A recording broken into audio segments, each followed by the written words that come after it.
And whether you're here in the temple or here on the live stream, I'm going to jump straight into some meditations today.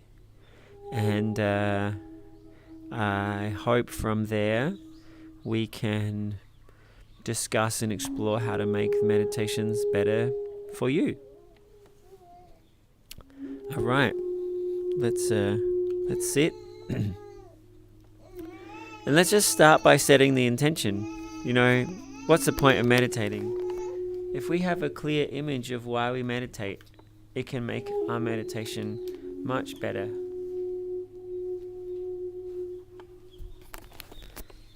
And so I like to consider myself cultivating profound peace, happiness, and love. I like to envisage a mind where I am the master of my consciousness. And I hope for you, as you sit to meditate or consider meditation, you also have an awesome image or feeling or concept of what you are cultivating.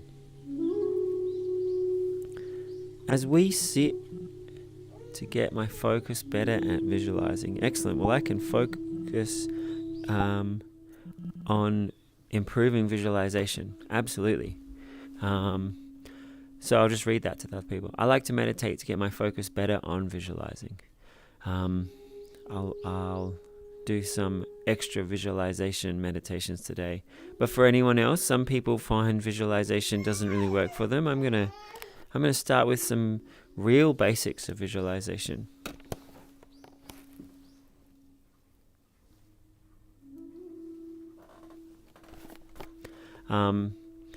And while visualization is great, I hope you also have a concept of like, what do you visualize for? Are you transforming your behaviors? Are you transforming your goals? And as well as visualization, I hope meditation also brings you peace and happiness, more self-awareness. You could be visualizing and rehearsing, being wildly excellent at things. But if you're subconsciously also visualizing or telling yourself the opposite of that, you'll have this like competing forces in your mind. So by learning mindfulness, we can let go of the mental habits and emotions that don't serve us and purify our consciousness to be just the thoughts and feelings that we choose.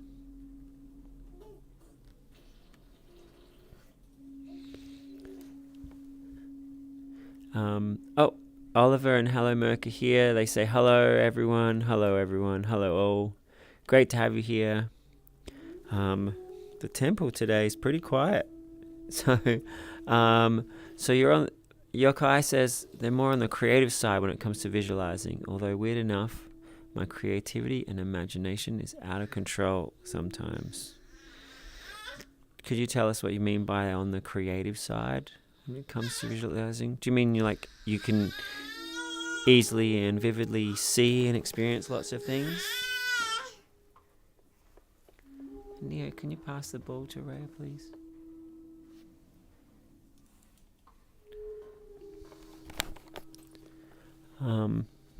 Now, hello Merc and Oliver, please get engaged. Hello Merc, if you want to jump into VR and join us in the temple, that would be great.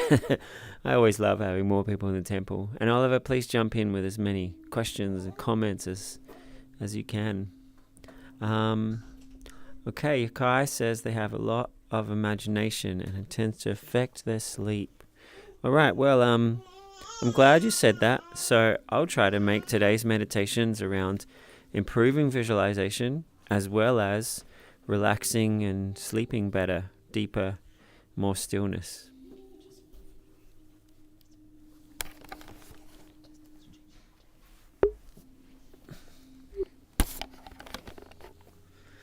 All right.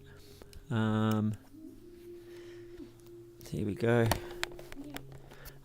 So Hello Merc's going to jump into the temple in just a moment. So we'll start the meditation when they arrive. So in terms of sleeping, there are some really great guided progressive muscle relaxation meditations. I have one on my SoundCloud that you might have seen. It's shared in our discourse sometimes. And rehearsing just shutting down the body and the mind, the more often you practice that, the more available that path of consciousness is to you. Excellent. Well, after today's session, I'll also put in the link to the SoundCloud in our recordings channel on the Discord, so you can try that when it's time to go to sleep. Now, for everybody who's joining in, meditation is it's kind of what's the word? If you've got a toolkit, and you could have a tool that's got lots of different tools on it. Maybe it's got like a screwdriver and a wrench and a whole bunch of different tools. The idea of meditation is really just doing anything intentionally with your mind. So whether that's visualizing or relaxing or growing gratitude, growing patience and kindness, these are all different kinds of meditations. Someone in the community asked for us to do some chanting meditation. Now, mostly I put chanting meditations into the same category as growing patience or growing kindness. If your chant is about kindness, you'll be meditating on kindness while you're singing the chant. But people also find the nice feelings in their body from singing and the happiness that comes from singing. So the umbrella of what falls in as meditation is huge. So today we're going to do some relaxation meditation and some visualization. And visualization in and of itself is a wonderful tool, and you can use it to improve your personal development, but also having greater visualization allows you to think about things in different ways. I know for me, doing mathematics, if I can visualize things in 2 dimensions or 3 or 4, the more vividly I can visualize it, the more precisely I can interact with exactly what's going on. And the same is true for engineering or any kind of physical skills. If you can see what's happening in your mind, you can engage more precisely with what's going on. So visualization, I think, is a skill that we should all practice in school and in our lives, so that we have more vivid engagement with the world, with our internal world, and that our internal world can more powerfully reflect the external world. So if you already have a creative visual mind, just a word of thought for anyone out there who doesn't feel like they visualize much. When I first started reading about meditation, I never visualized. So when I'd read about doing this visualization, or I'd listen to a guided visualization meditation, they'd say, imagine you're on a beach. And even though I lived near a beach, my brain was just blank. Welcome, search engine. We're just talking about visualization. And it's a word of encouragement to people who feel like they can't visualize. So I'd be listening to guided meditations that would say, visualize yourself on a beach and see the sand and see the waves. And my mind was just a blank. But I was really excited about the idea of meditation and that it could train the mind. So I just kept trying. And then I'd also been reading these positive thinking books, which said to like keep developing your self-image that you're able and great. And so anytime I'd get a little glimpse of, oh, that's what a wave looks like, I'd be like, oh, yes, some part of my brain was visualizing it, and boom, it just got into my conscious mind. And then little by little more, I would be like, oh, yeah, I did just conceptualize what the sand looks like. Oh, and then I can kind of remember what the color of the sand is. And bit by bit, as I affirmed that my brain was able to visualize the different things, from textures, colors, to how things are spatially laid out, to a glimpse of what an elephant would look like, to being able to hold in mind the shape of an elephant. Little by little, I would just keep affirming that my mind could visualize, and the more I practiced it, the more vivid my visualizations became, and the more immersed I became in these inner worlds. So if you're already a great visualizer, I encourage you to keep getting better. And if you're new, I want you to believe in it. All right. A trick for better visualization that Yukai has found is to enhance the experience is simply having ambient sound or music. Say sound is important.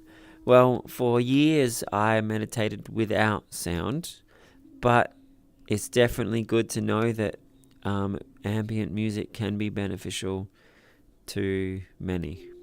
And Fluffy Puppy just jumped on the live stream. Hey friends, sorry that I'm not in the temple. Wish you guys a very good day, and remember to love yourself and love everyone. Love, love, love. Thank you for being an agent of love for everyone, Fluffy Puppy. That is great. All right, so let's begin. I'm going to start with some of the exercises that I found really helpful for improving my visualization. And I'm going to build up from there to some more vivid visualization pretty quickly. And we're going to use the visualization to do a relaxation meditation. Okay, so let's get ourselves comfortable. And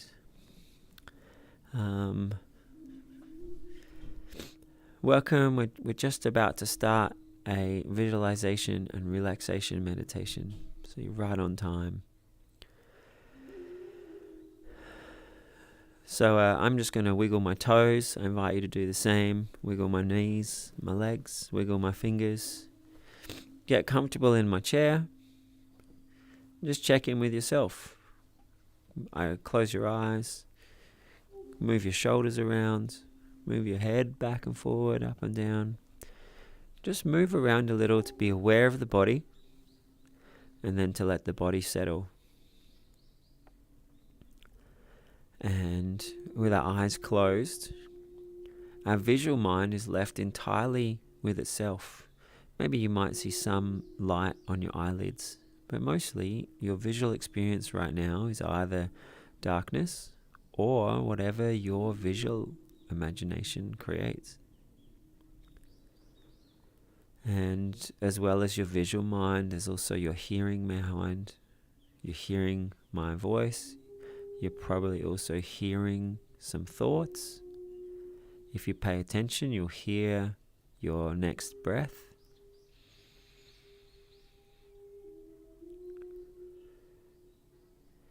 If you've got the audio on from this world, you'll hear the pipes, music playing in the background.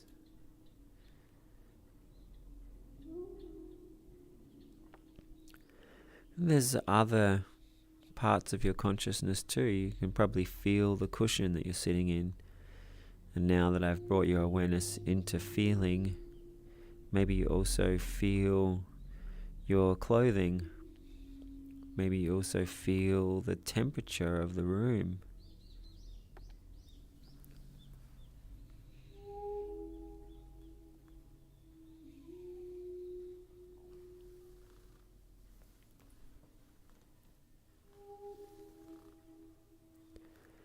And so you might have noticed that I was just taking your awareness through your visual mind and your hearing mind and your feeling sensations. Just being present with the moment and the experiences can be a way to bring ourselves more into meditation. And we're going to take 3 peaceful breaths. Just let the breathing slow gently. Each breath feel a little better.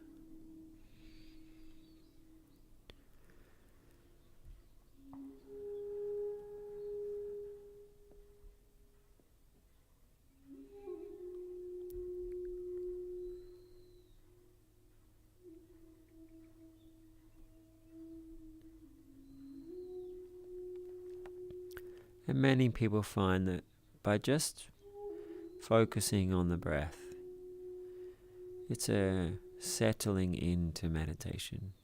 It's a letting go of everything else, being present and at ease. So we'll take 3 more breaths and just allow yourself to be fully present with the breath.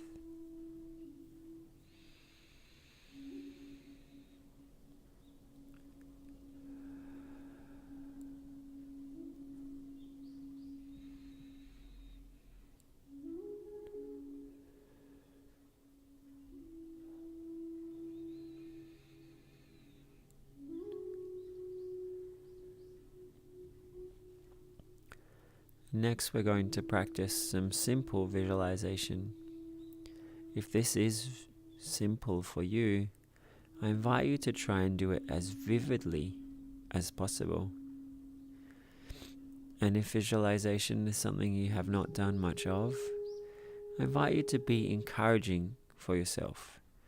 Notice every moment that it works or every glimpse of it working. Just keep affirming that your mind and your visualization is becoming more vivid and more easy. So we're going to start by just thinking of a dot.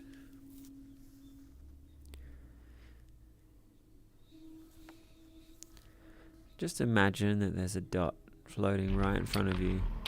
Is this some kind of church or hello, bro? Hey, we're guiding a meditation right now, so you're welcome to join in. I can explain what's going on after the meditation. Okay, explain what's going on your meditation right now. Hello, I'm Andrea. If you would like to sit and join us, you're welcome quietly. Otherwise, I'm going to have to ask you to leave because we're doing the meditation right now. I allow to explain me what you want to say. I just Ruxin guy. I have my own church relation. See church if you want. Okay, never mind. I just sit here. Tell me something about your church. Sorry about that, everybody. So let's just go back into the meditation. And for those of you who just joined, we're doing a visualization meditation.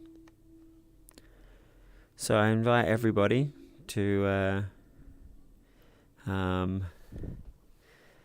just resettle with the meditation. If you were already in meditation and you stayed peaceful through that interaction, just have a little moment to be grateful that you've cultivated holding your attention in the stillness. It's something that we can all continue to practice. And we'll just take another 3 peaceful breaths to let our minds settle, to let everything else disappear. Eyes closed, stepping into meditation.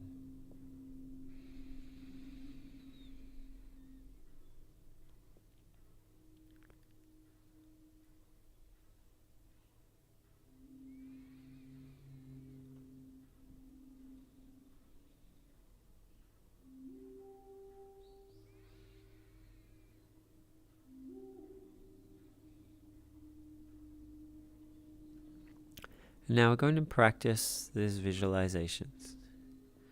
So I invite you first to just think of a dot.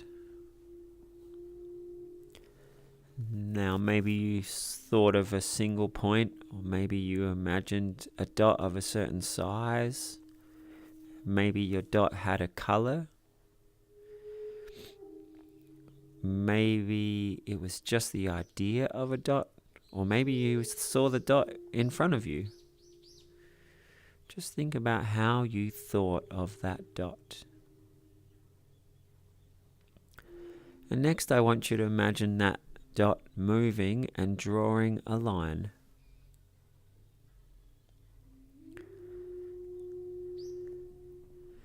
And then try to hold that line in your visual mind in front of you. Some of you can clearly just keep looking at the line. But if you cannot hold that image clearly in front of you, I invite you to just keep regenerating it. Every time you think of a line, there's that idea of a line. Then it might fade. But then think of the line again.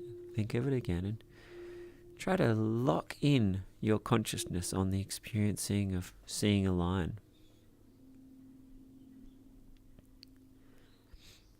And then you're going to slide that line across and turn it into a square.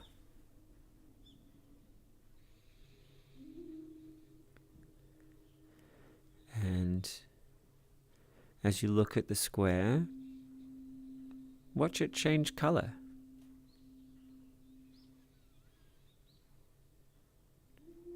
And then watch it change color again.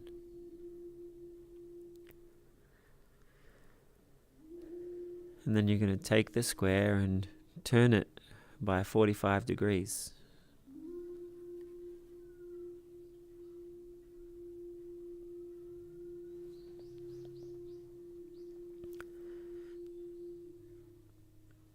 And then mentally imagine grabbing the square, putting it flat, and stretching it up to make a cube. Maybe you could imagine holding the cube in your hand.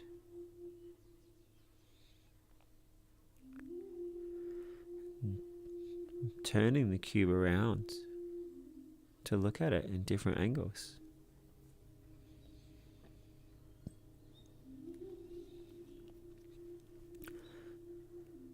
Imagine the cube changes color.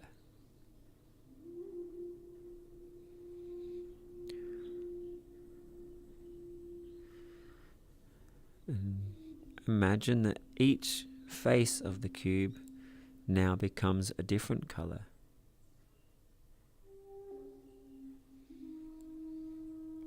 Perhaps you could remember a Rubik's Cube.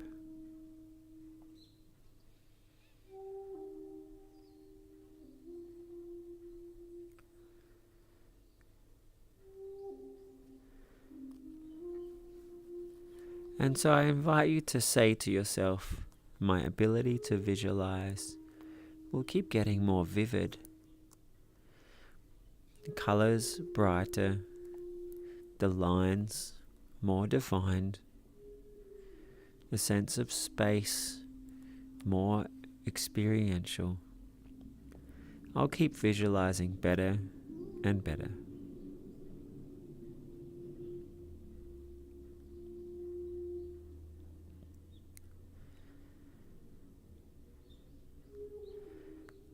And next I invite you to visualize that you are in a forest.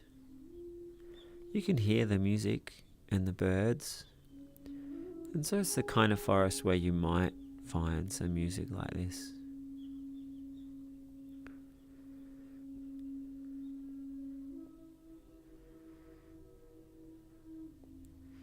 And you can hear the birds chirping in the trees.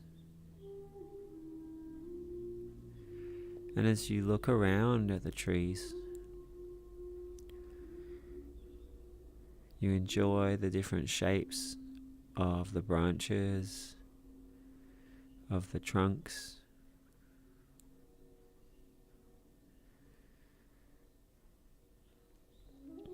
the space between the branches, the space between the trees.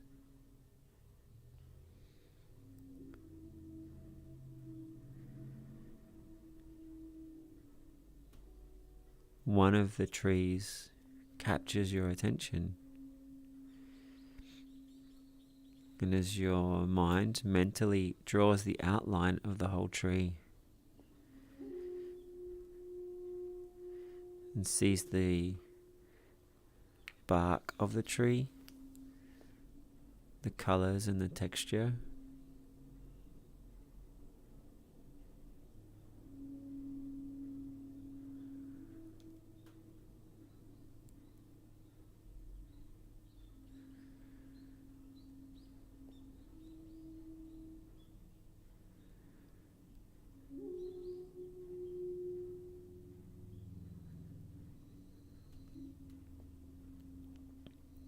and as you look at this tree, whether it's flashes of moments of a tree or whether you are seeing different parts of the tree, the color and the shape and the leaves, and bit by bit your consciousness is just exploring, seeing and experiencing the tree, or whether you have the whole tree just vividly there in your mind the whole time.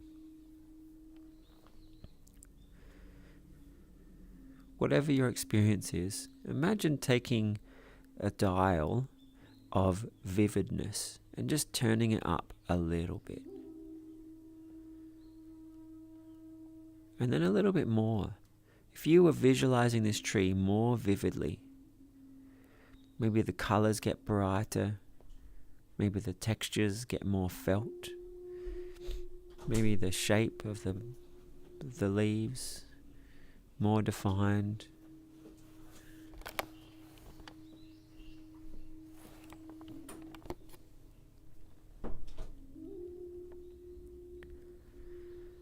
Perhaps you're also having a moment of appreciation for the tree, or seeing the beauty of the tree. Maybe you're feeling the atmosphere of the forest, whether that's the emotional atmosphere, the way the moisture in the air sits, the way the light moves through. Or maybe you were experiencing the physical atmosphere, the leaves breathing, the oxygen from the leaves going into you,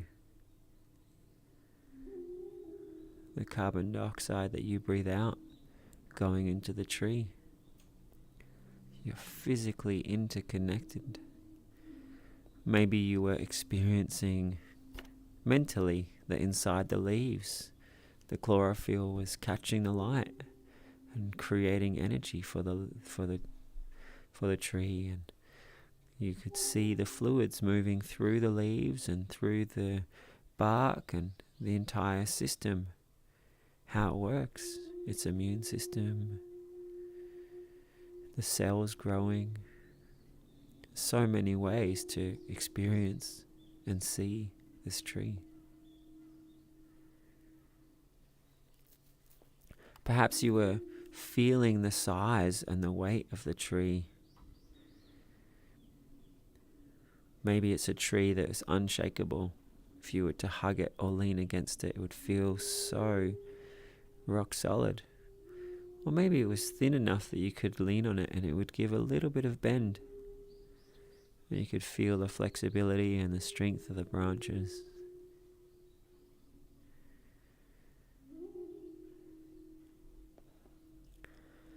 And as you allow your mind to just experience the whole of this tree, just appreciate that you are visualizing it, feeling it, experiencing it with so many of your senses.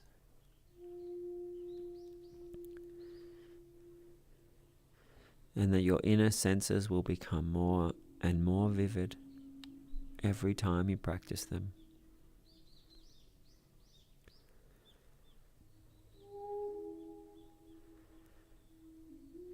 And trying to carry every bit of sensation that you just created with this tree. Notice the tree nearby and see it. Get a sense for its size, its strength, the colors of the branches, of the trunk, of the leaves.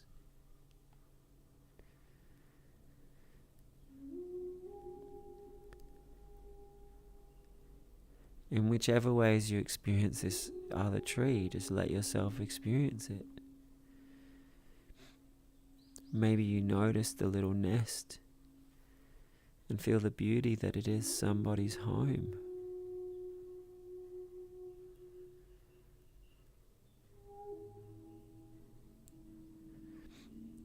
And then you noticed another tree and vividly see the tree. Whichever way stand out most for you, the outlines, the textures, the shapes, the three-dimensional shapes, the way the leaves move in the wind. And then see another tree. And then let your mind expand out to see all the trees around you. Visualizing yourself there in the forest, experiencing all the trees around you.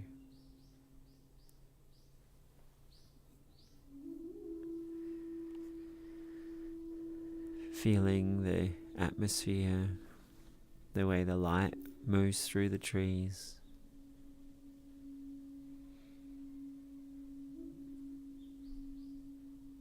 What does the air feel like in the forest?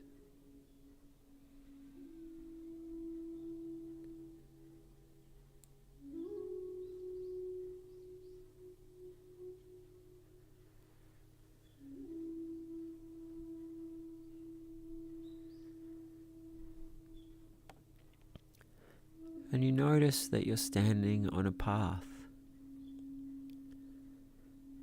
And we love to walk the path. And so you start to take steps and you watch your feet moving. It's just a little walking meditation, being so present with every feeling, every sensation and every movement of the steps.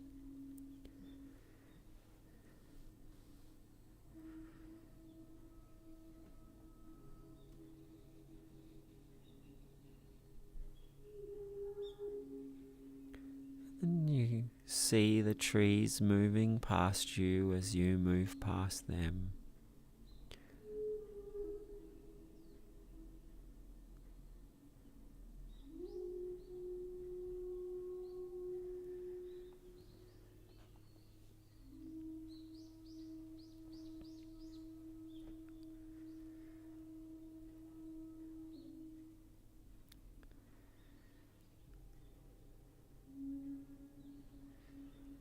And as you continue to walk the path, you think you can hear a waterfall in the distance.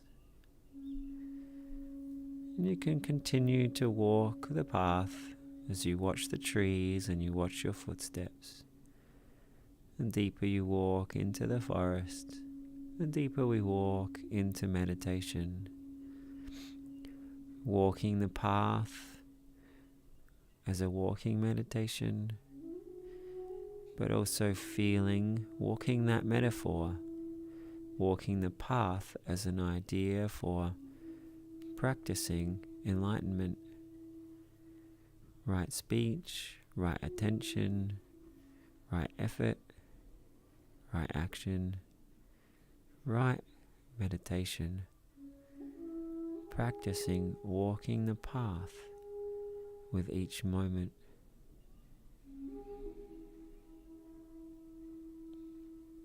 That may add an extra feeling of lightness, of beauty, of goodness to each moment of your steps.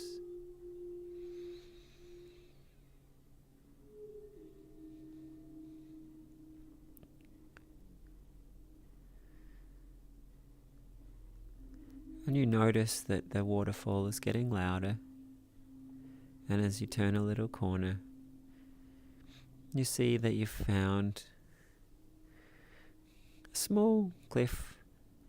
You can see the waterfall falling down into the stream as it then meanders away through the forest. And as you look up at the cliff and you see the water splashing, it's maybe the height of 2 or 3 people. Just watching how the water just bounces on the rocks with the moss behind it and the moist rocks and the sound of just echoing around you. The little pool at the bottom of the waterfall that then makes its way into the stream.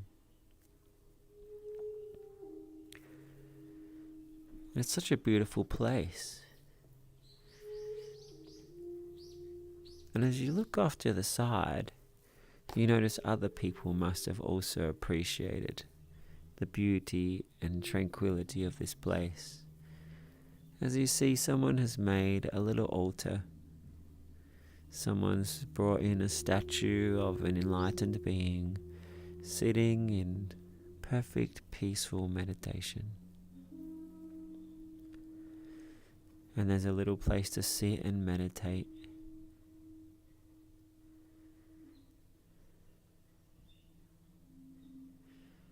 And you sit down and you close your eyes. Oh, and this seat is so comfortable. And you immediately feel yourself uplifted and strengthened by sitting with this enlightened being. And you imagine all the other people who've meditated here, all the other people meditating with us right now. As you take some beautiful breaths.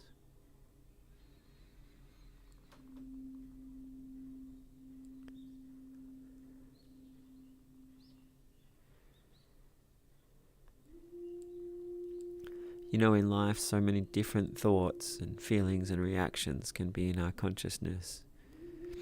But practicing walking the path, setting the entire reactive mind aside, feeling that in ourself, who we really are, is our consciousness, our freedom, resting in this peace, becoming this joy, becoming this ease.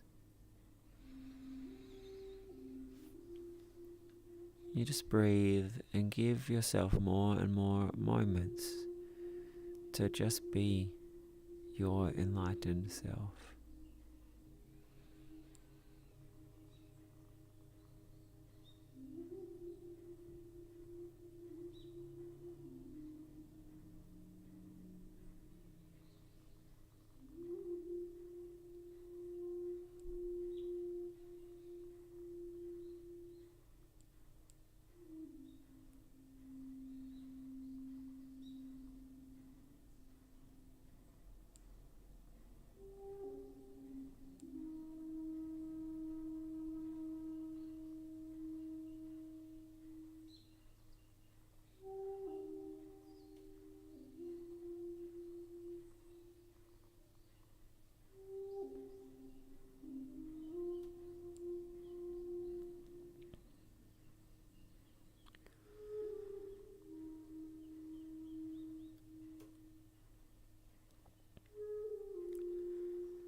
And you feel the top of your head is a little warmer. And as you quickly glance, you see that the sun is in just the right spot to move through an opening in the top of the altar. And the sunbeam landing on top of your head. It's a cool light in this cool waterfall cove.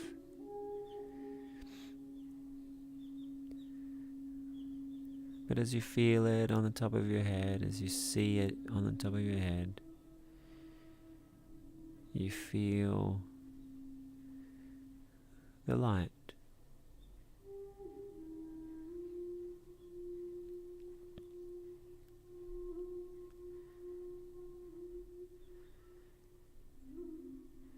And as time moves, the sunbeam expands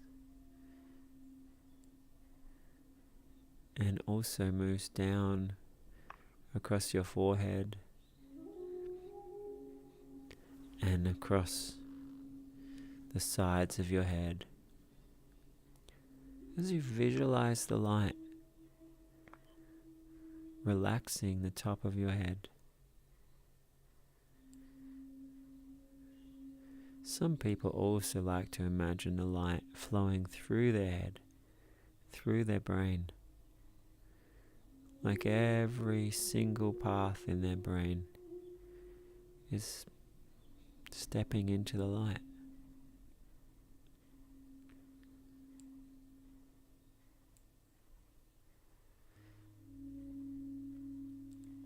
You can visualize the light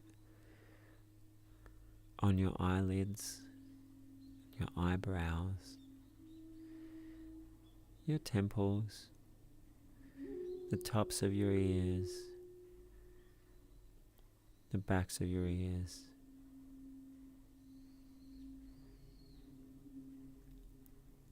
your nose.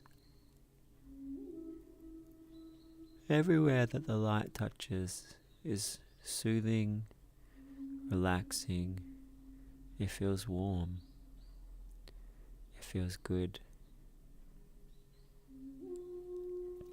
And I invite you to take that dial of vividness and just turn it up. What would it be like to be more immersed in visualizing this light, feeling pure positivity and goodness flowing through you, pure ease and joy.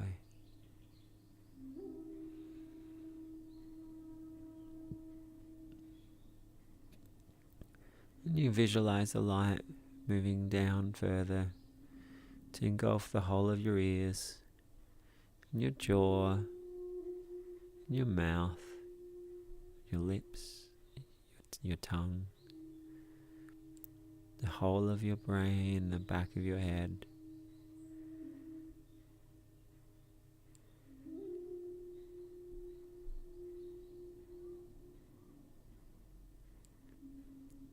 Imagine if every single cell in your head was just glowing in goodness.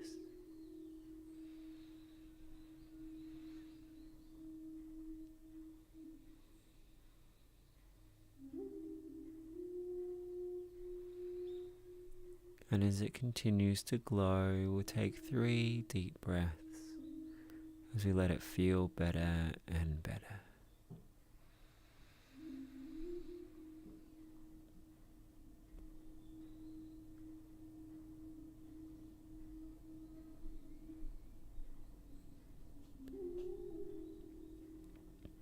And you visualize the light moving down through the back of the neck and in under the chin, through the throat,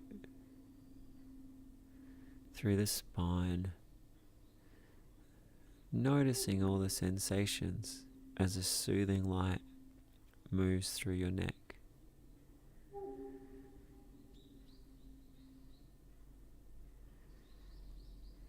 And then visualizing the light moving into your shoulders, the bones, the muscles,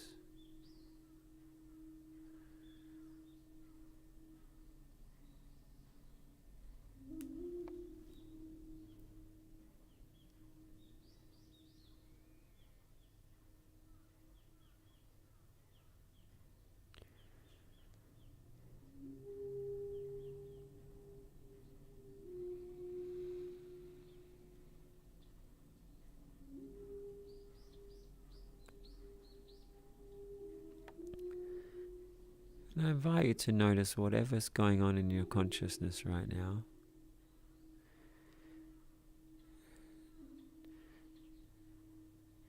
And to imagine going much deeper into meditation.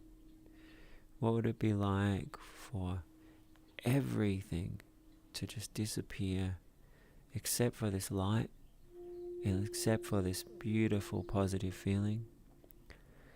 The waterfall, the altar,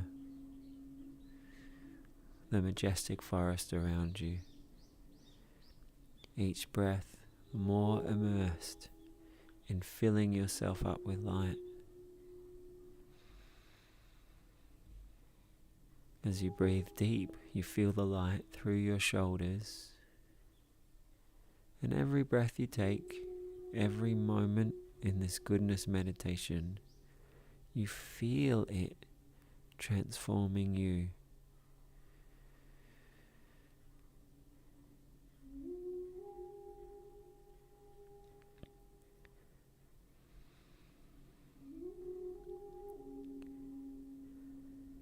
You give it all of your attention, all of your love.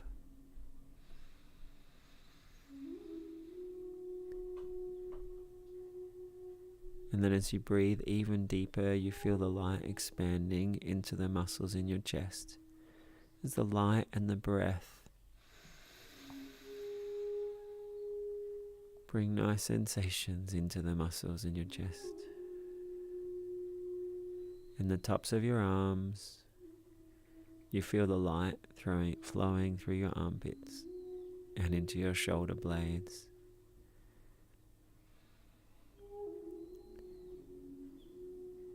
Imagine a feeling of perfect ease and calm through the whole of your upper torso, your chest, your lungs, your shoulders, your shoulder blades.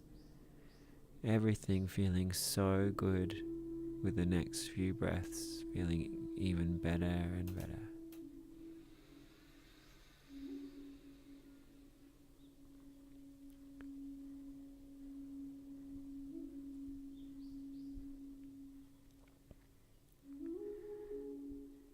It's so magical that this little opening above the enlightened being, this beam of light is just shining through your head and your shoulders and your chest. It's like you're being engulfed in enlightenment. As the light expands down through your elbows, through your stomach, all your internal organs just bathed in this light. Your muscles in your back, breathing deep down into the belly as the light is filling you from the top of the head, through the shoulders and the arms, all the way through your core.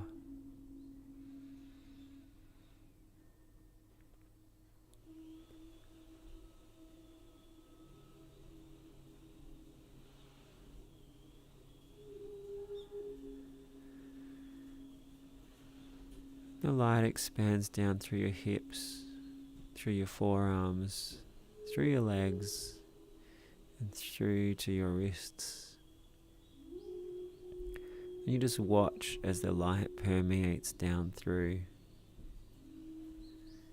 filling you up, touching every muscle fiber, right through to the core of the bones, just experiencing the light filling you up.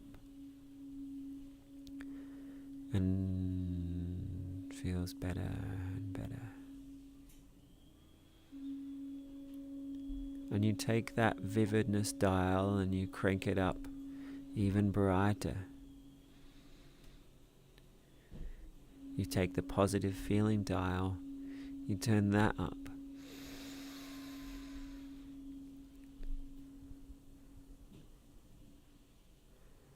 And as the light starts to move into your hands, it feels extra. Wow, the backs of your hands, but the fingers are already tingling with this goodness. It's flowing through the backs of the hands and the palms of the hands and the knuckles. And as the light just moves its way into your fingers, you're enjoying each and every sensation that you see, that you feel, that you conceptualize.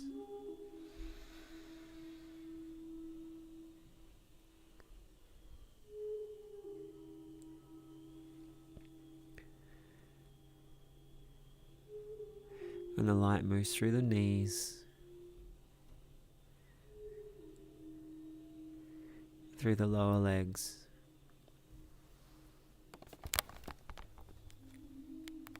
through the ankles,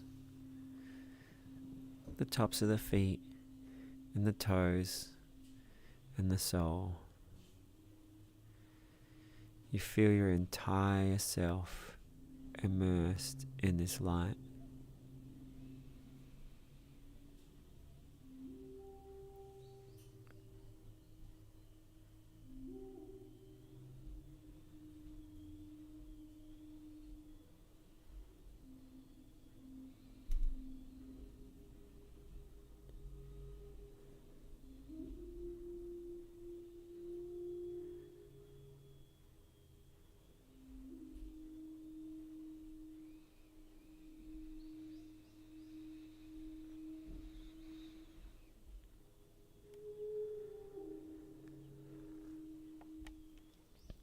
Breathe even slower and deeper, and feel this goodness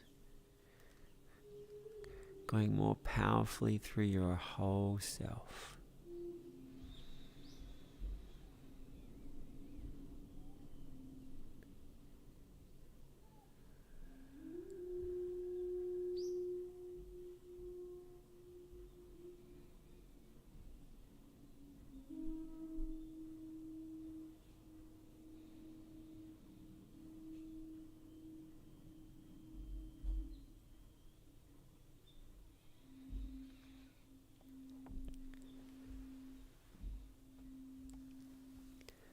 You bring your hands together at your heart as you think about this enlightened being.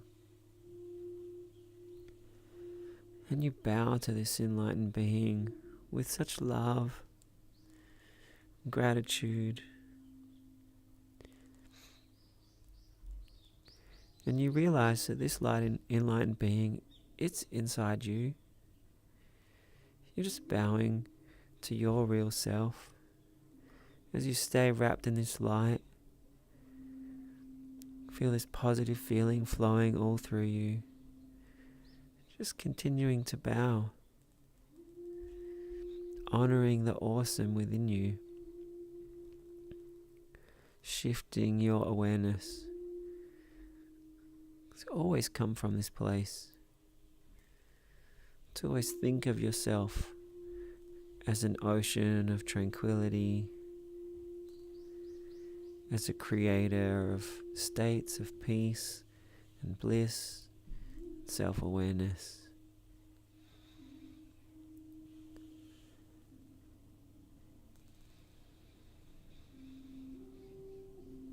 Breathe even deeper and let the goodness flow through you more completely.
Let yourself feel like every part of you is meditating, especially the parts that need it most. Let them bathe in this light.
And as you remember that you're sitting in this alcove with the waterfall at the altar, in the forest, all the trees you visualized,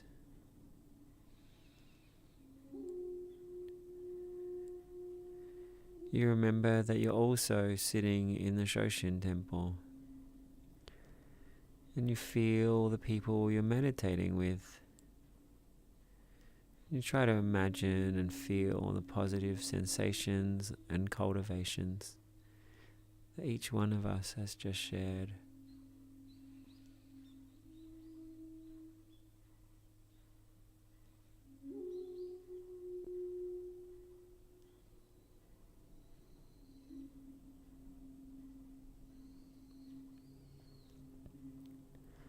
And as well as sitting by this waterfall within yourself, and sitting in the temple within VR, you're also sitting wherever you are sitting in real life. And I invite you to imagine that place with a sense of awe, like you're emanating this peace and positivity through the whole of the room where you are, through to every thought and attitude and feeling you have to each person in your real life community.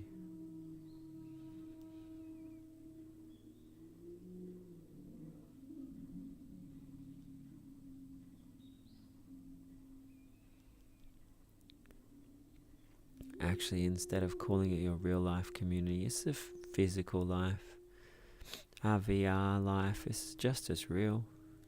Friendships, experiences shared. And your meditation life, it's perhaps even more real.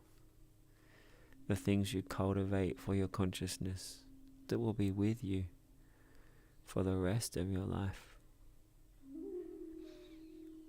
It's your real life.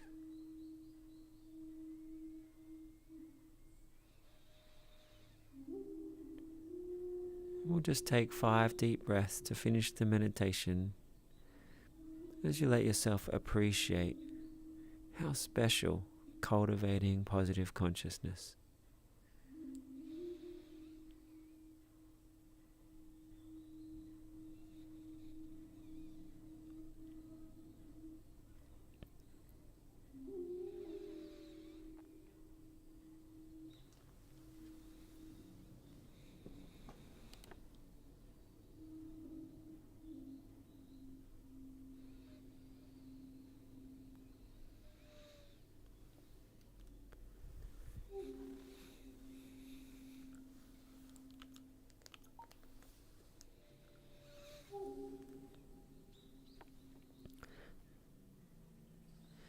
And as you're coming from the meditation, just letting yourself appreciate it, remember it, bring the positive thoughts or feelings with you.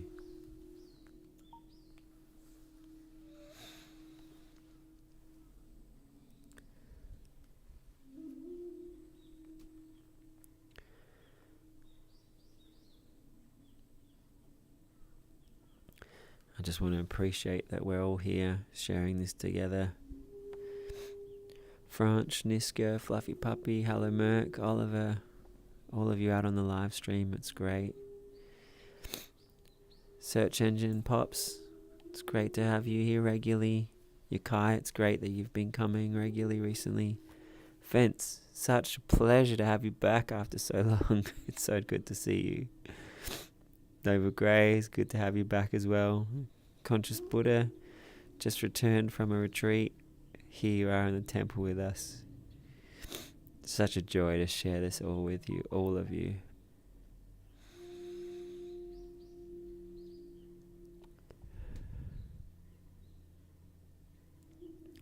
So Niska was sharing on the chat that they've got a busy day tomorrow, and this is a great way to come into a state where they can fall asleep with perfect peace. Thanks for being here, Niska. And France wished us all a good night. So what we often like to do here after meditation is just to share. Start by sharing anything positive, insights, beautiful moments or visualizations, and then we can move on to any questions or things that you'd like to improve somehow. So Yokai just started by sharing emoji love hearts out to everybody. Thank you, it's a beautiful sharing. Yeah.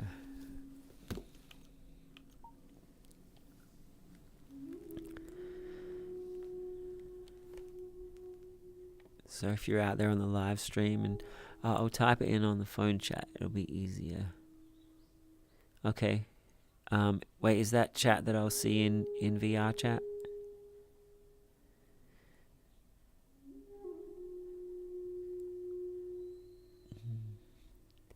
So whether you're out there on the live stream or here in the temple, I'd like you all to just take this as a moment to remember what you just experienced, relive it, share it, enjoy it.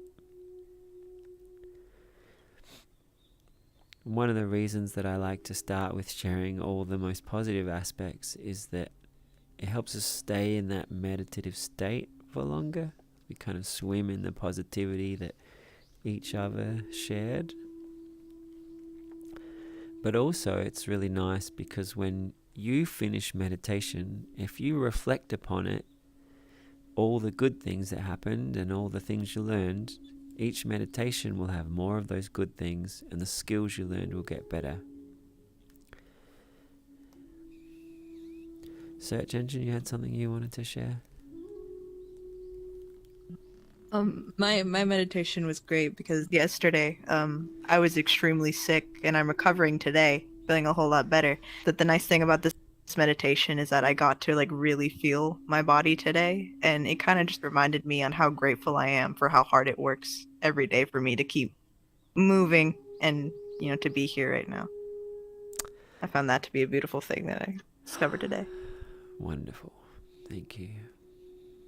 This will take a moment to just appreciate how amazing our body is.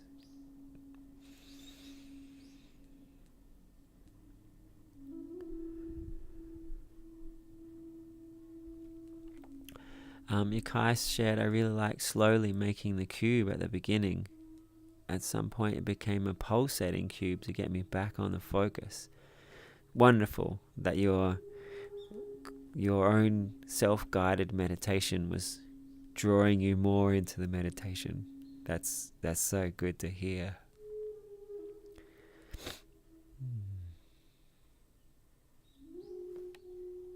Hello Merc wrote, one I have tranced in before. It was a nice experience seeing it again. And my cat also was being more affectionate this time than he's ever been. It was bizarre. Yeah, I think the cats can sense something wonderful is happening and they want to be part of it. So I've never guided a meditation to a waterfall with a little altar and enlightened being before. As we were walking the path, I thought we were just going to find a nice place to lie down and let the light go across us. And somehow the waterfall and the waterfall just came to me on the path. And then when we got there, the altar and the meditation spot just came to me. So I hope you all enjoyed it. And Hello Moeka shared, I have a new motivation for world building again because I want to build what I've been seeing in this forest. Yes, please. If there's any way I can be part of that world building, maybe in on a call, or we could, maybe you could coach some of the community with some unity programming. I'd love to watch that or to contribute or be part of that or just visit it. But yeah, I'm so excited to hear you share that. Thank you.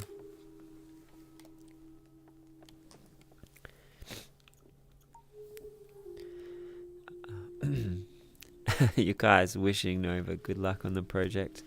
I just saw on the live stream people can't see when you're typing, so anyone that can join in with voice would be great. It was odd how familiar it was. I don't know world building anymore, so you need to relearn. Well, maybe it's something we could all do together. I think a lot of us want to make VR worlds or 3D worlds, and practicing together would be good for us. There is a Discord and VRChat group called Waterwolf, and they have build sessions where they make worlds together and teach each other. I've been meaning to go, but my only VRChat quota goes into the temple. But maybe if we were going together, I might make the time for it. Let's share a little bit more about the meditation.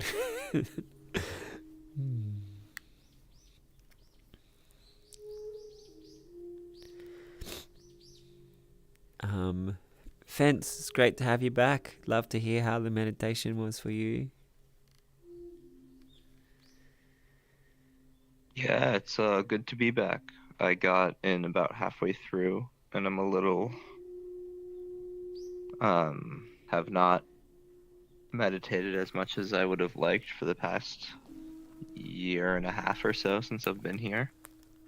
But it was nice to get back into it. Obviously everyone's meditation journeys are different, and so I'm trying to figure out how it fits into my life that's changing constantly. And I kind of fell back on only mindfulness, and the majority of it being preparing to sleep mindfulness, which is certainly something I like doing. But I know, particularly from my time here a few years ago, that I want to do other types of meditation too. And so it was nice being guided through something different. And also, this is my first time being back in my old skin in that long, in a year and a half, 2 years. And whenever I put this skin on, it reminds me of meditation and that summer of VRChat and meditation from before. So it's a good feeling. Awesome.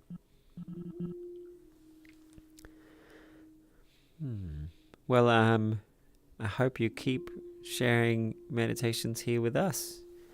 And as you're trying to find how meditation fits into your life, I hope we give you lots of great options. I hope the community stays part of your journey. I hope some form of daily something finds its way into your life, the foundation that you can just keep building upon. Yeah, I definitely hope to.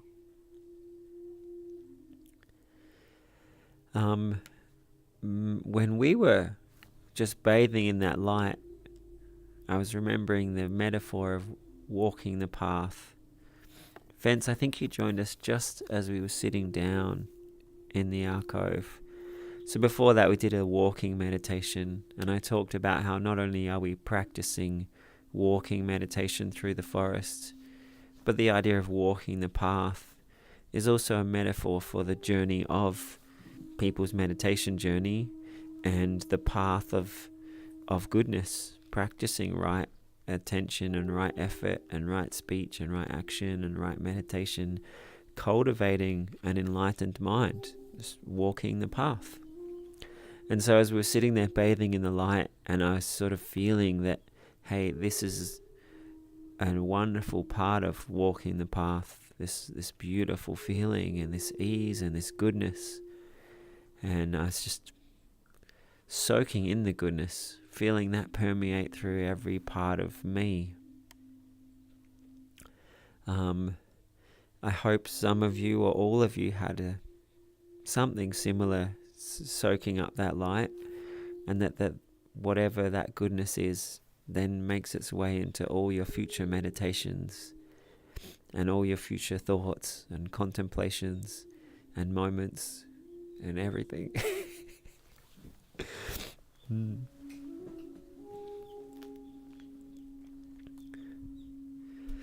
Pops, would you like to share anything from a moment of your meditation?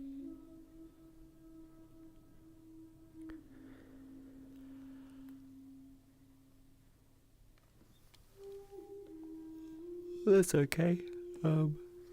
If something comes to mind, I'd love to hear from you.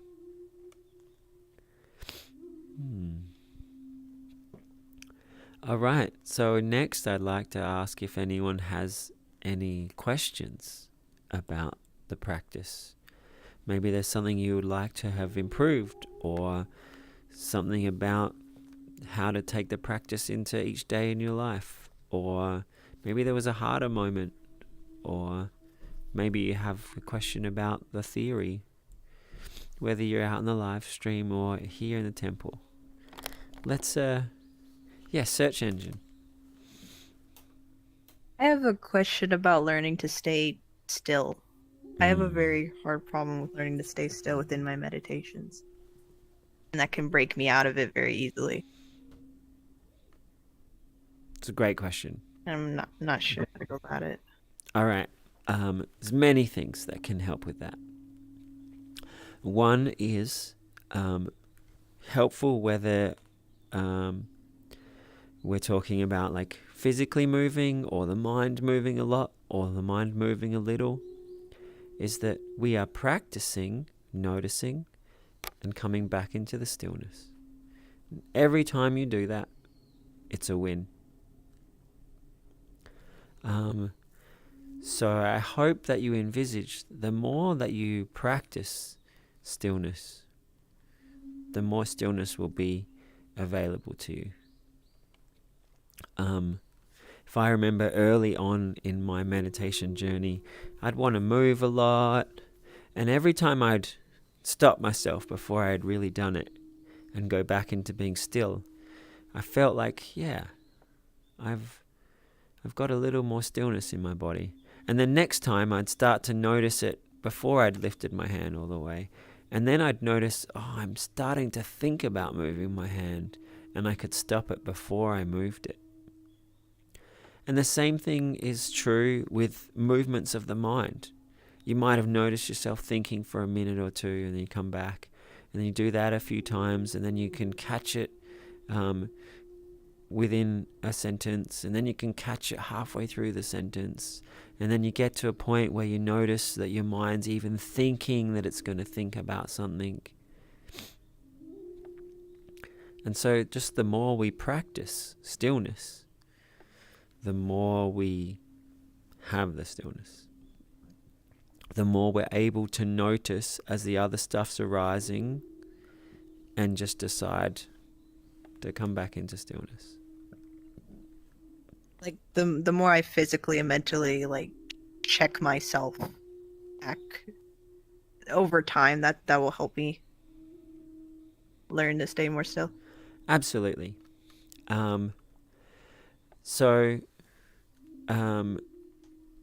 If you notice yourself moving and then you come back to being physically still as fast as possible, every time you do that, you're training your body to be more still. And you will have some moments where you notice it straight away and you're like, yeah, I can do that.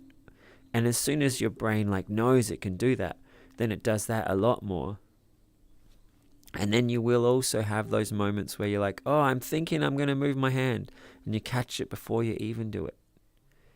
It's part of the practice. It's like a baby learning how to stand up and balance. They try it a lot of times, and now you can probably stand up pretty easily. Thank you. So that's one thing, the magic of practice, whether it's physical movement or the subtlest parts of your consciousness. As we practice stillness, we can become stiller and stiller.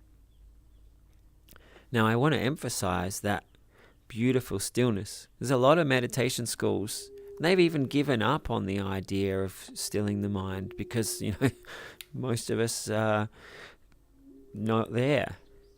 But I really want to encourage you to have this idea of the jhanas, of deep immersion. It is possible. If you set your intention there, you can go for it. You'll definitely have moments of it, and you can have more and more moments of it by just practicing going as much into the stillness as you can, and as quickly and perfectly coming back into the stillness every moment you can. So that's the first point. The second point I would like to give you is that I'm not sure if I did it today, but I often like at the start of the meditation to say something about the body being still and the mind being still. And something about the instruction that the body becomes still lets the body become still. And if you notice yourself saying, oh, my body moves around when I'm meditating, try and just step back and say, actually, I'm going to give myself the instruction to be still. So, two things here that I'm suggesting is notice the things you believe or the instructions you're giving yourself and try to diffuse them.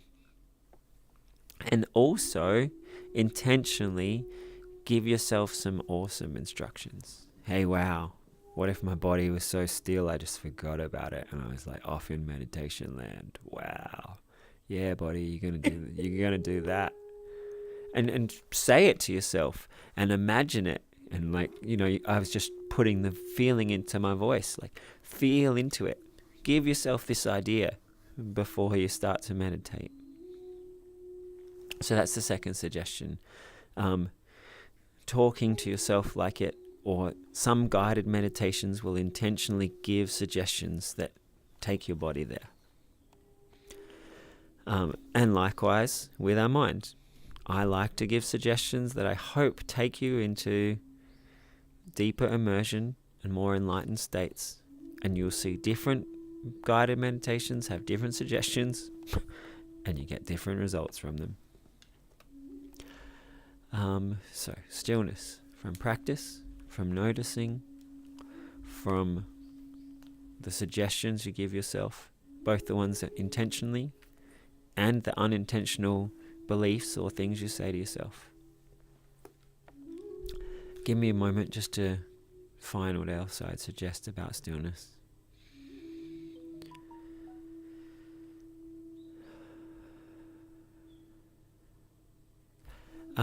So today we did a body scan, which is a way to relax the body.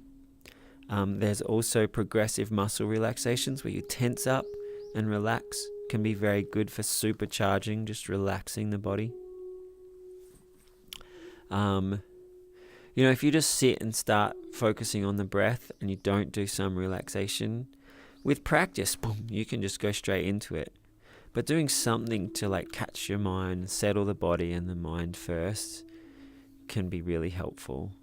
So if moving around is something that you would help now in this chapter of your meditation journey, doing lots of progressive muscle relaxations and body scans and positive suggestions of stillness, I think may be really beneficial.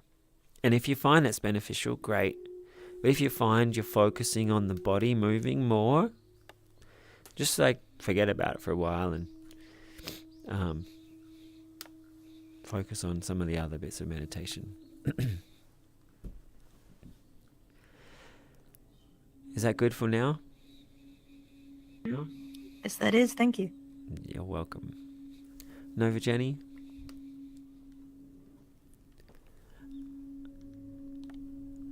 Biggest struggle I had staying in was ignoring my body pains. If you had advice.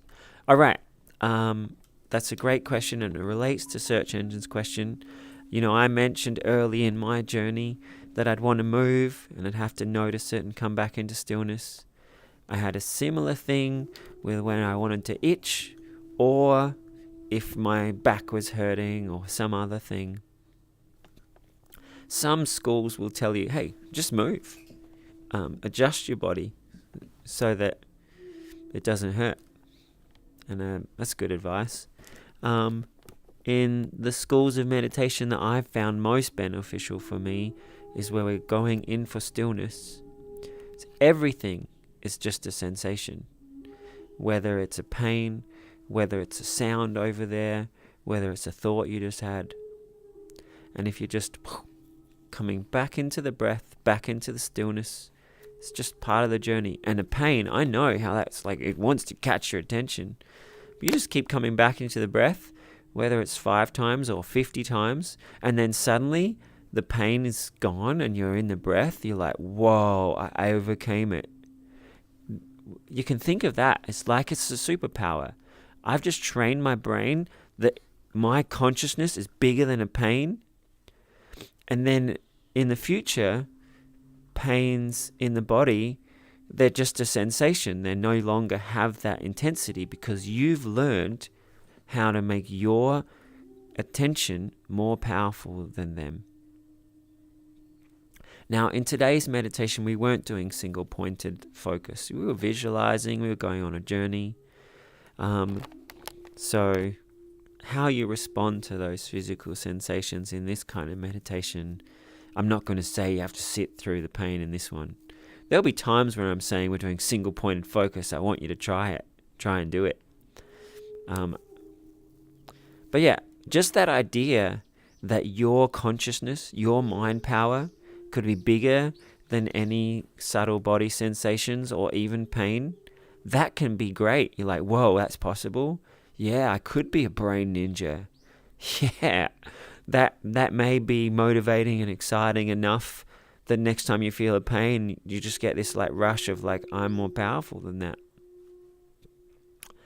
So that may be helpful. There's also some practical things. I mean, chronic pains. Okay.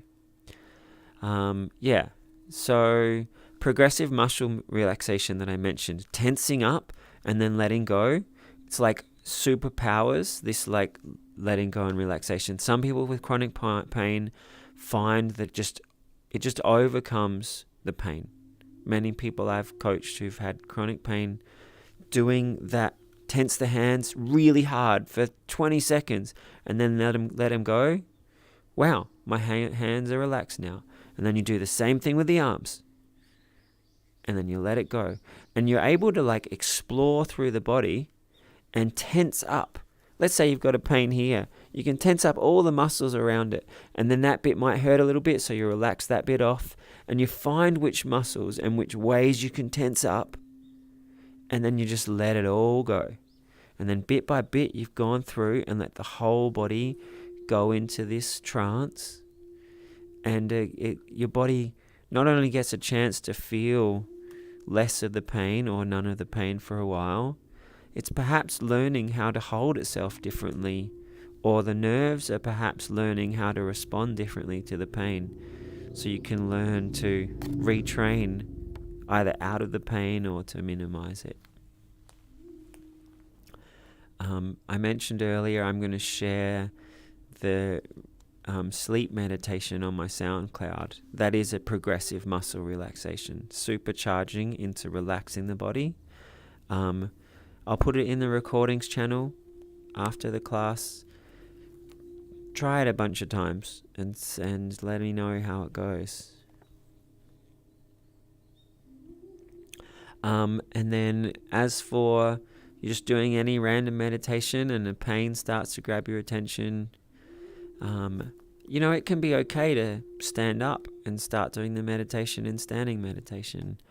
Or find a yoga pose you love. Curl up in child's pose and keep the meditation going. Or that might conflict with what I was saying about single-pointed focus, be a brain ninja.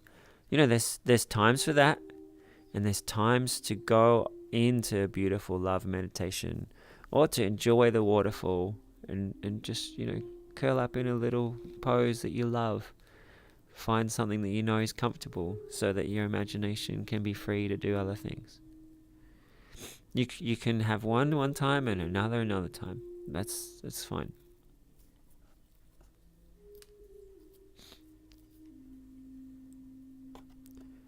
You heard of it, progressive muscle relaxation, you mean? Yeah, great.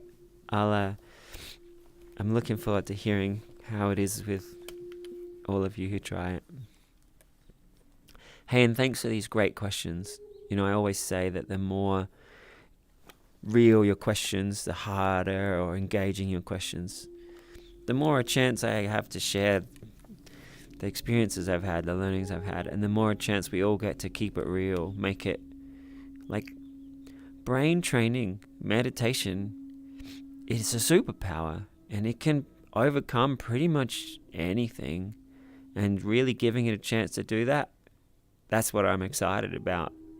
You know, I don't want to just sit here and go, yay, enlightenment, bliss, la la, and then, you know, that's I want that to be real. So I really appreciate you guys asking the questions that help you take the big steps towards it being more real for you.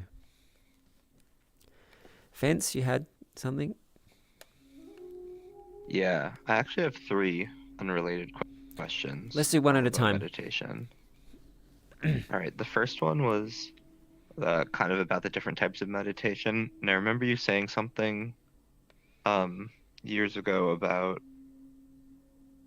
visualization meditation, and just from my perspective is I have a very, very difficult time picturing anything in my head, which is not super good for doing geometry, but outside that has not been a particularly big problem in my life. But I remember you saying something that I really found interesting about like the fact that everything is visualization and everything is how we perceive the world.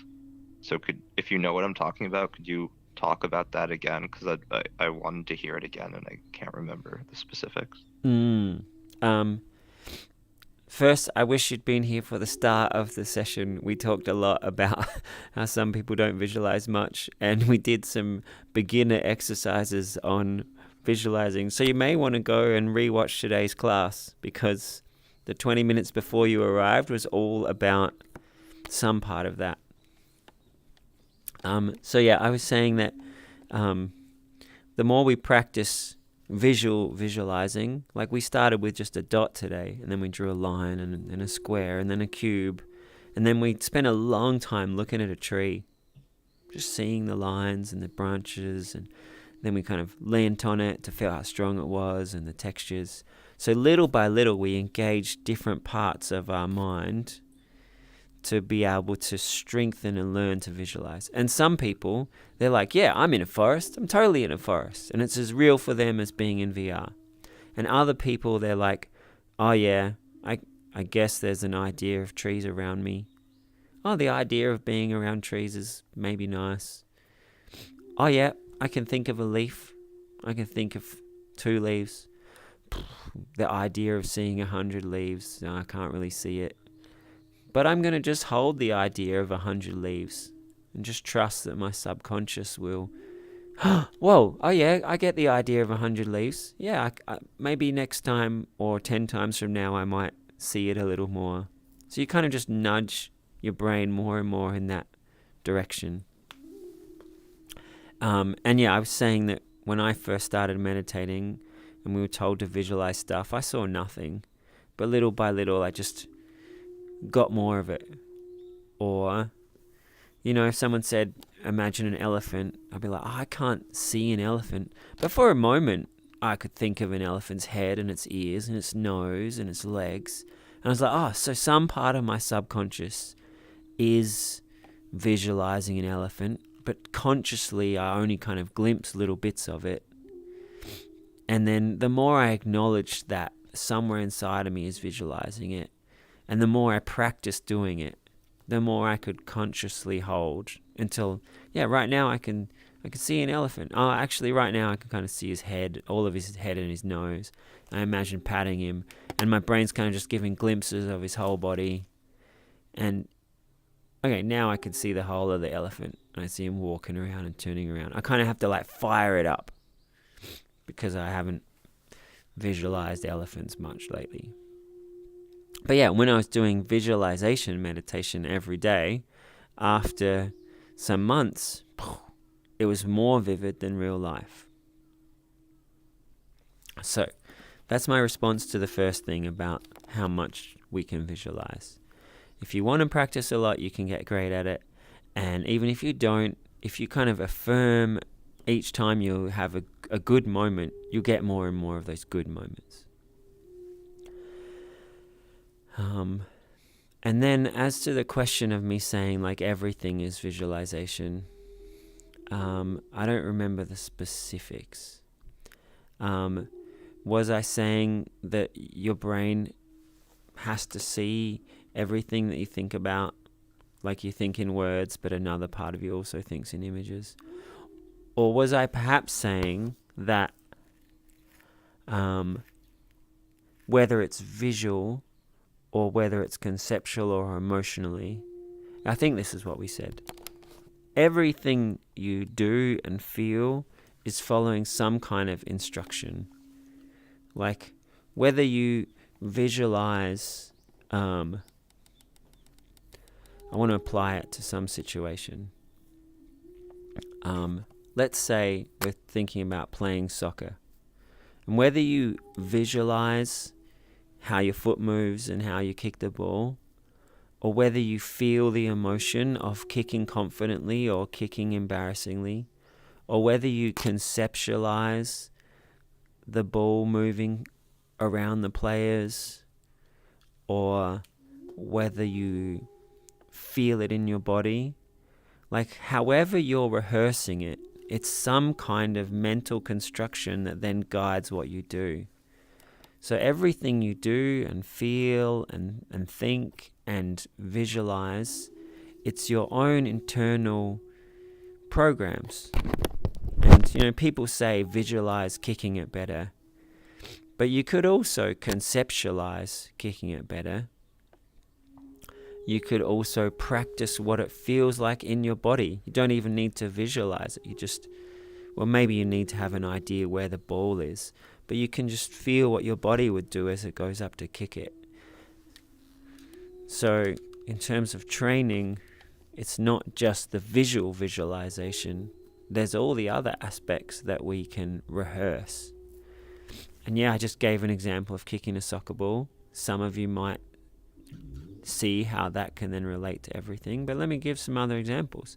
You could also visualize or rehearse how you feel in class. How interesting do you find each teacher? How much do you engage with each topic? How do you feel in tests? You can rehearse how you feel in social situations. You visualize your body language, how you approach a group, how interested or relaxed you are as you meet people. Whether that's you visually see yourself doing it, or you have the idea of walking up and feeling relaxed, or you, whichever way you mentally represent it is not so important. The fact is that everything that we're doing all the time has some kind of internal representation. The way you feel and the way you act and how good you are at stuff and the way you react to things, it's all some kind of visualization, all some kind of internal programming. And all of that internal programming, if you practice feeling better or kicking the ball better or reacting differently, what you practice will become what you become. Fence, that's the theme what we were talking about, wasn't it? Yeah. All right, so if that's a refresher, is there any follow-up question or some aspect you'd want me to say something more about? Not really. I just wanted to be reminded of the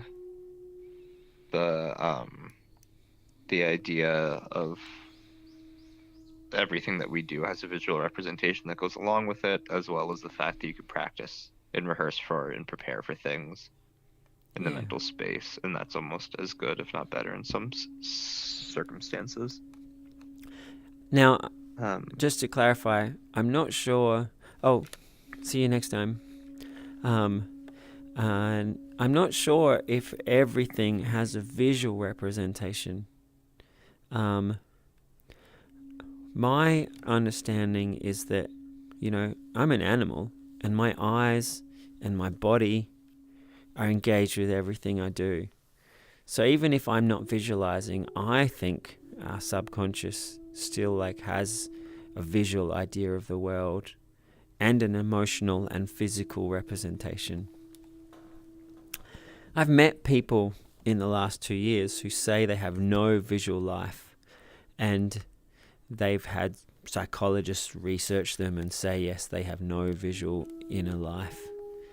But I also thought I had no visual inner life, and I did a bunch of training, and I taught myself to have an awesomely vivid inner mind. But yeah, maybe there are some people whose brains have no ability to conjure up visual things. I don't want to say that I agree with it, even though researchers have said it. Like I haven't had a chance to go through and train with them and get them to think of a dot or an elephant's ear and help them build up the way I built up. But yeah, so even for those people who think they have no visual inner world, they still have some representations. So it doesn't have to be visual. You can still work with feelings and ideas and concepts and body language and emotions and yeah.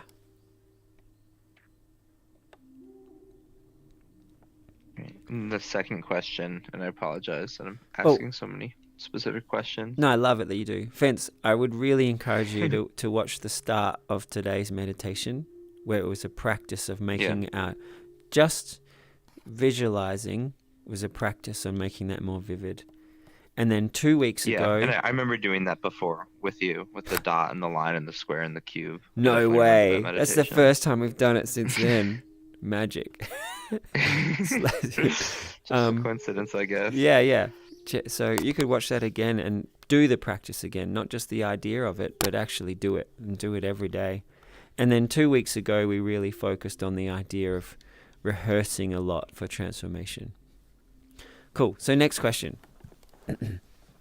Yeah. So right now I'm working at a school, and so at elementary school. So I wake up super early, and I have to focus very specifically on getting ready and getting out the door. And then I'm in school for the majority of the day, and then I come home and I'm tired and I sleep, and then I eat dinner and go to bed. And so I have time to meditate after school, and I sometimes do, but I find myself wanting to meditate during school, and I don't have a space to do it. I'm either in a classroom actively or in the teacher's lounge with a bunch of other people, like talking and stuff. And so I've tried like kind of just being quiet and thinking, but it's not that great. And I've tried just like going to an empty classroom, but then like kids will invariably like come in and start running around and climbing all over me. So I just wonder how we like act, I guess, passively in life can meditate and be mindful and think about that kind of stuff while you still need to be like engaged with the world around you. That is a great question. 2 parts. One is how could we create meditative experiences, and one is how can we bring meditation into just our moments. So let me look first at how do we create meditative moments. You might like to have meditative conversations. So whether it's with other teachers or perhaps some interested students, you could talk about mindfulness. You could talk about practicing peace.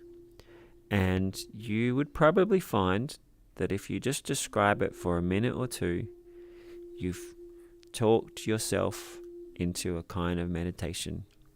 And as you describe the benefits to some people, it's almost like your brain is building, oh yeah, this is how I do it. So as you describe what you do or the benefits, it's like practicing.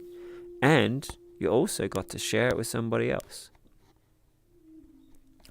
And perhaps you may want to suggest to the other teachers that you create a little corner in the teacher's lounge with some barriers around it. Just a little bit of privacy for people who want to go and have quiet moments, prayers, meditations. And perhaps there'll be other teachers who'll be like, yeah, actually that would be great. Maybe they would love to meditate together, or maybe they'd just like a little spot to have moments for themselves. So you could be their champion for that. And then for bringing mindfulness into your moments, you might like to have, whether it's 30 seconds or a minute, you sit down before the next class begins and just make that a little gift to yourself. You said you try that, and then the kids come and climb all over you. Whether you got 30 seconds or a minute or two, I would cherish that you did that. Every time you do that, celebrate it. If you had 1 minute before each class, that's 8 minutes of meditation. That's enough to have ongoing improvement of the brain in brain scans, if you do that each day. You could keep meditating while the kids are laughing and climbing on you. Just bring in that superpower of focus. You might wow them, and that might be a memory that inspires them for the rest of their life. It's kind of funny. The teacher's meditating when we're climbing on him. Like, that's kind of cool. And so it's good for you, and it's like a funny moment. You can also practice mindfulness in your conversations. When you're talking to a student or to the teachers, or you're describing a class, just being mindful of the words that I'm using. Uplifting, positive. Do they empower the students? Do they describe the ideas in a way that's easier to engage with? Or do they describe the ideas in a way that will inspire the people? Just being mindful of how you speak about things. What do I want to infuse here? Do I want to help this student believe in themselves more? Can I describe it in a way that talks to the part of them that's more empowered? Or as I'm teaching a class, as I'm describing an idea and I'm going to use this adjective, what's another adjective that would make it more exciting? You're doing it on the fly while you're talking. But the more you practice it, the more your brain will be able to see opportunities that are about to come up and create it in a way that is more of whatever you choose. Whether that's kind or inspiring or engaging or soothing or inviting. Yeah, just you mindfully engaging with how you communicate is something you could practice throughout the day. Just before you arrived in the meditation, we were doing a walking meditation through the forest. As you're walking somewhere through the school to the bathroom or back from the bathroom, you can have a minute or two of walking meditation. Just trying to feel every part of your step, every breath as you walk. There's opportunities throughout the day to infuse meditation if you are looking for them. And please keep coming and ask that question often, and we'll keep having more options. And tell us your success stories so they rub off on other people. Yeah, and an interesting thing about my life the past 3 or 4 years, I've lived in a different place, a wildly different place, and done wildly different things each year, which has been obviously super, super thankful for and super cool, but it's been interesting to try to figure out how to weave meditation into it, because I'm living such a different life, and next year I'll again be somewhere totally different, doing something totally different. So I like kind of the challenge of weaving it in different ways. I've definitely seen the same thing. I've had some chapter in my life where my practice was great, and then I'm with different people. I used to really try to fit my meditation in with other people and engage them, and sometimes that was great, and then sometimes that just, if they weren't into it, it was like a real roadblock. And so many meditation schools say, hey, start your day with meditation. So that way, no matter what chapter of your life you're in, you wake up, you exercise and you meditate. Or you wake up and you meditate, and then you eat and brush your teeth. Or whatever it is that starts your day, if meditation's in your start of the day thing, whatever's going on, it'll still be there. I guess that might be why that has passed on down through the ages. But yeah, the challenge of creating different practices in different chapters of our life yeah, I guess that's also why it's good to have a temple that you can come to no matter what else is going on. You've got this place that can keep the positivity meditation practice inside of you strong, that you can then bring out to the people around you and into the different parts of your life. Yeah, for sure. And that's definitely what I felt when I stepped back in here today. And dude, And then I the third like you. question. I missed you. I'm glad you're back. Yeah, life's weird. We can talk another time about what I've been up to.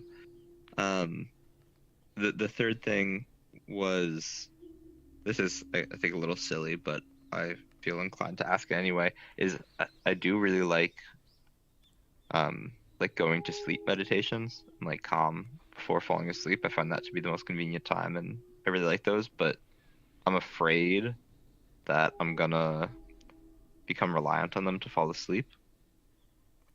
And I'm really good at falling asleep without them, and so I don't want to like be reliant on this external thing. So first of all, can you be devil's advocate as to why that's not a problem? Or second of all, say that I wouldn't get reliant on it anyway.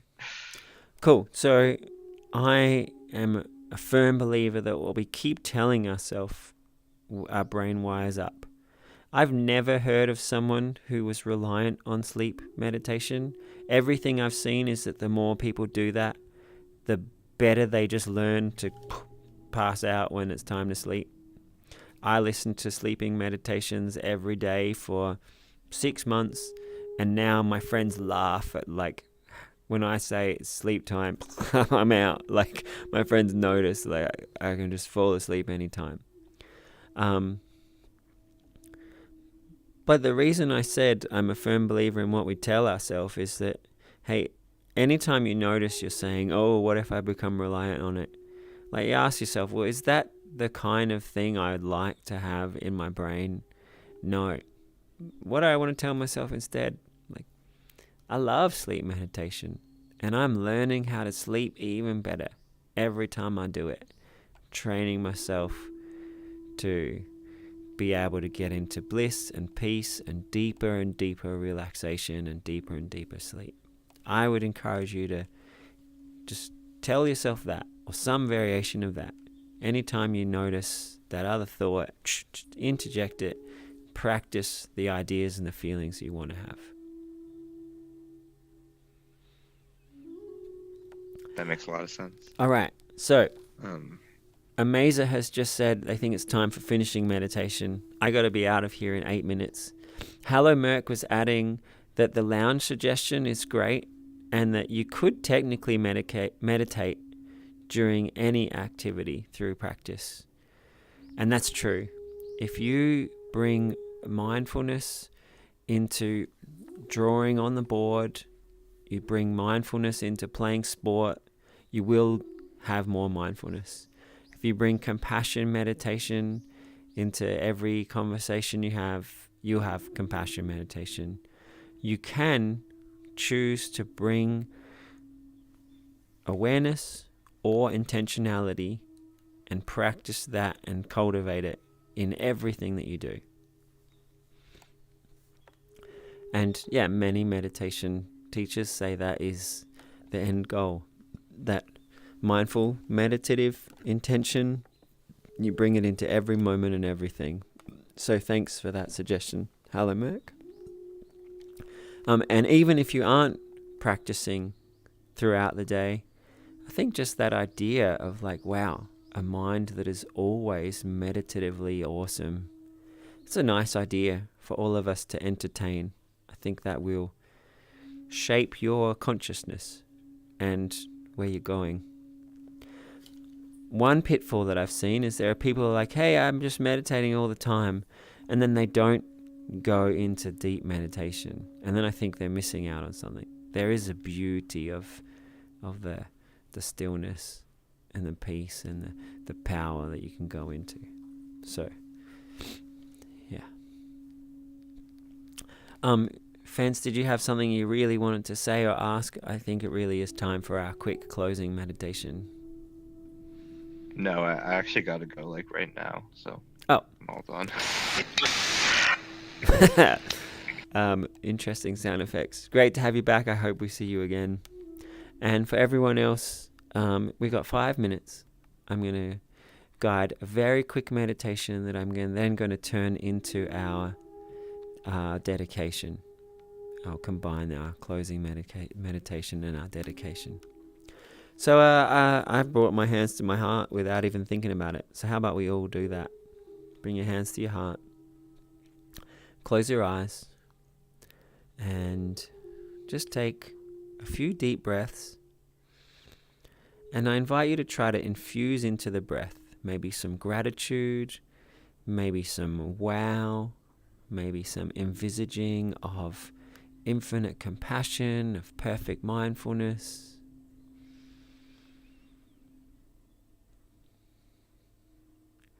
Maybe you could imagine perfect body stillness, mental stillness. These states of meditation, the immersions, the jhanas, what would it be like for just a moment of perfect peace? For longer moments of even deeper stillness.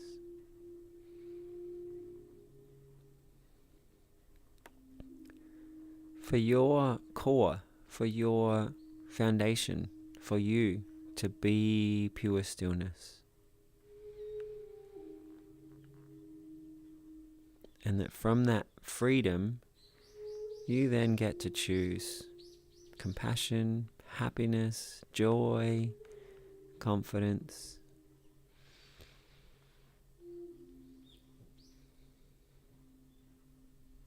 Let's take a few deep breaths and just connect with all the most positive, awesome, peaceful, beautiful feelings from today or from your whole life or from all of eternity.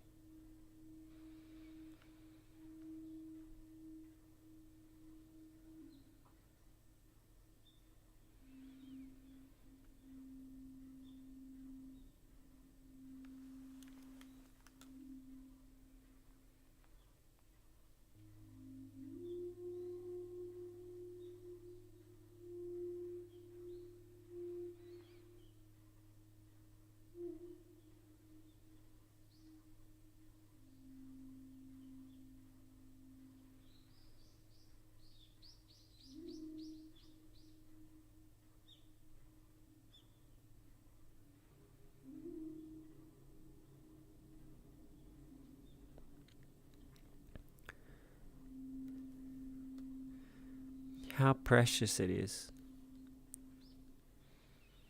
that we could create compassion for all beings. That we can bring moments of peace and happiness and confidence into right now, but we can practice it throughout our day. And the more we practice it, the more goodness just happens inside us all the time.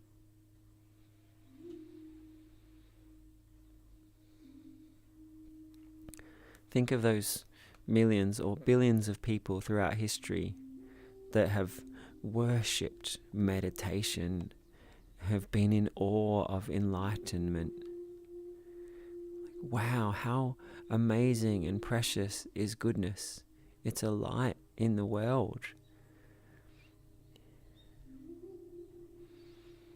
Just let yourself love and cherish every chance that you give to give yourself more peace, more confidence, more ease. And no, I'm not advocating for any religious tradition. I just want you to be in awe of all the good that you can make. Your creativity, full power, contributing to your future, to the future of the universe. That you are a spark that empowers everybody to be more empowered. Just like that soccer player who visualizes being awesome so that they can play as good as possible. May you play life as awesomely as you can imagine. And may you be a vibrant spark of joy and confidence to help everybody play as awesomely as possible. Love that. Be in awe of that. Bow down to that enlightened being inside yourself. Turn to the Buddha inside of you in every moment.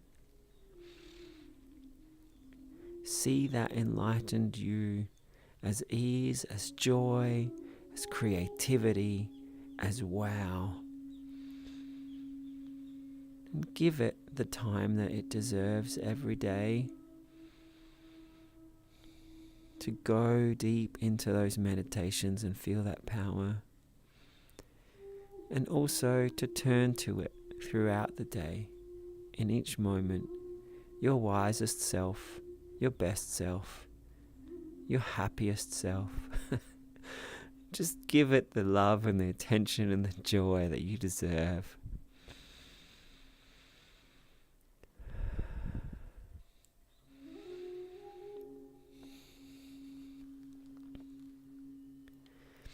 Thank you so much, everyone, for being here. Just let you stay in that positivity for as long as you like. And then continue with right speech. Perhaps you'd like to share or discuss, either with the people here or the people around you. But I encourage you to take that positivity to your friends and your family. Find ways to talk about self-improvement, compassion, mindfulness, meditation with people where you might not normally talk to them about it.